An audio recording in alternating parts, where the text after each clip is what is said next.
బంగ్లాదేశ్‌కి సంబంధించి యూనస్ వచ్చాక అంతకుముందు కరెంట్ బకాయిలు గాని, ఇప్పటి కరెంట్ బకాయిలు గాని కట్టట్లేదు. అక్కడ బంగ్లాదేశ్‌లో highest power generation and distribution organisation అదానిదే. దాని మీద మొన్నే ఇంగ్లాండ్ కోర్టులో పిటిషన్ ఏసిన సంగతి చూసాం.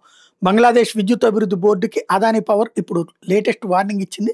నవంబర్ 10థ్ డెడ్‌లైన్ పెట్టింది. అంటే ఈ నెల 10వ తారీఖున $496 మిలియన్ అంటే 4100 కోట్ల రూపాయలు బకాయిలు చెల్లించకపోతే